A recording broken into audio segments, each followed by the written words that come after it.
ভাই কি বিদেশ থেকে এলেন নাকি? জি। কোন দেশ থেকে? কাতার না দুবাই? কাতার দুবাই না, ডাইরেক্ট সৌদি। সৌদি বুঝতে পারতেছেন যে আমরা যাত্রাপথে আছি, বাড়ি পর্যন্ত পৌঁছুনি।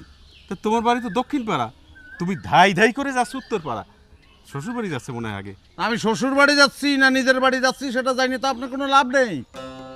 শ্বশুর বাড়ি কিংবা নিজের বাড়ি, দুই বাড়ির কোনো বাড়িতেই আপনার দাওয়াত হবে না, সে ব্যাপারে আমি নিশ্চিত। ধরে একটা খেজুর কান দিনি।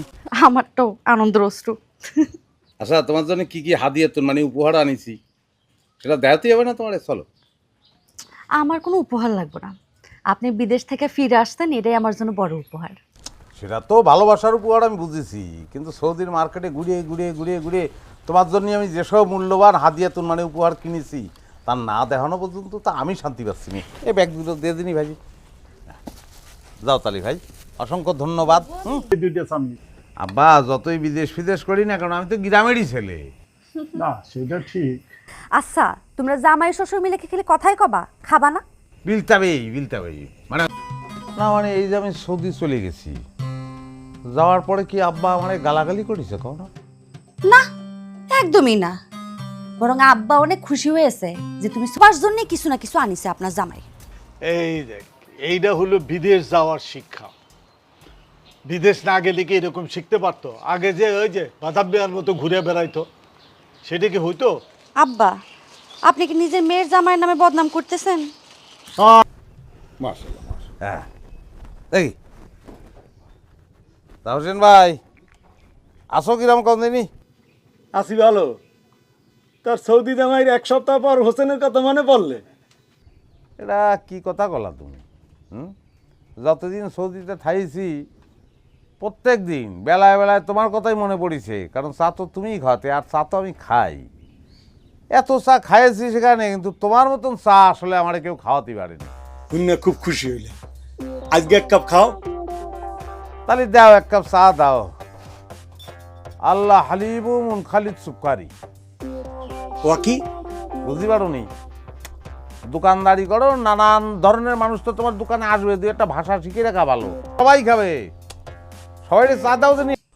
না খালি কি হবে, গিরানেরতেই তো বোঝা যায় যে জিনিসটা গিরাম। আমার কাছে তো কিরম তিতা তিতা লাগে। আরে কি করছো শোনো, এ কফি কিন্তু সৌদির না, এটা কিন্তু তুরস্কের, বুঝেছো? আর কফি তো মানুষ খাই ওই তিতা লাগার জন্যই। ভালো কথা। তুমি তো ছিলা সৌদি। অবশ্যই সৌদি ছিলাম আমি। তালি পরে তুমি যেসব জিনিস আনিছো সৌদি থেকে, তার গায়ে মেড ইন সৌদি থাকার কথা। দিদি বাড়িতে আপনার দিদি পারবো না, কিসের জন্য? পাওনা টাকা যখন সময় দিতে পারি, রাখলে রিয়েলে পরিশোধ করে দেবো। এক রিয়েল সমান 35 টাকা, জানিস তুই? তোমার রিয়েলের গোষ্ঠী কিলাই। এখন এই মুহূর্তে আমি যদি আমার টাকা না পাই, তোমার শ্বশুর বাড়িতে কিন্তু আমি সালিশ বহাবো। আরে তুই ভাই, তো দুটো পায়ে ধরতে এই কাজটা করিস কে ভাই, করিস না প্লিজ। টাকা দাও। নিতে নিতে তো 70,000 টাকা নিয়ে ফেলাইছো। সুদে আসলে সেটা এখন 1.5 লাখ টাকার উপরে। ওরে তালাবো। মোর এই ডুব দোকান, এই সৌদি জামাই শুরু নিয়ে নিজে একাই নিচে 3,500 টাকা। কেন? বিদেশের টাকা উপার্জন করা বুঝছেন মেলা কষ্টের কাজ, বুঝছেন? খুব কষ্ট হয়, যদিও আমার সেরকম কোনো কষ্ট হয়নি। তার কারণও আছে, আমি তো কফিলের খুব কাছের লোক ছিলাম, আমি ওই সুপারভাইজারের কাজ করেছি, আমার কষ্ট হয়নি। ও আচ্ছা ভাই, তুমি কি কাম করতে? ওই যে কলাম সুপারভাইজ করতাম। মাস 6 আগে হ্যাঁ, সুরুজ আমার কাছ থেকে 30 দিনে আরবি শিক্ষা এই বইটা নিয়েছিল। যেহেতু সৌদি আরব যাচ্ছি, ভাবলাম কিছু আরবি শিখাই ওখানে যাই।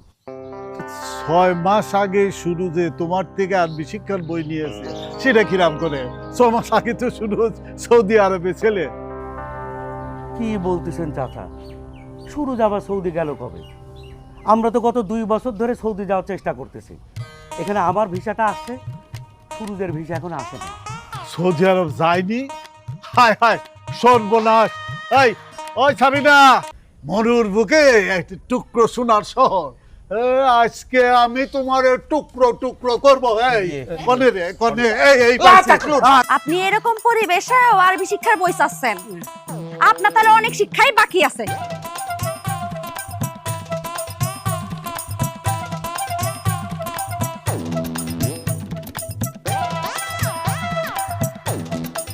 অনেক অনেক কিছু করেছো, কিন্তু শেষ পর্যন্ত তুমি যখন সৌদি আরব যাচ্ছ, তাই আমি তোমারে মাফ করে দিলাম। কাইফা হালুকা, কাইফা আলুকা কিরাম আছেন আপনারা? কিরাম আছেন?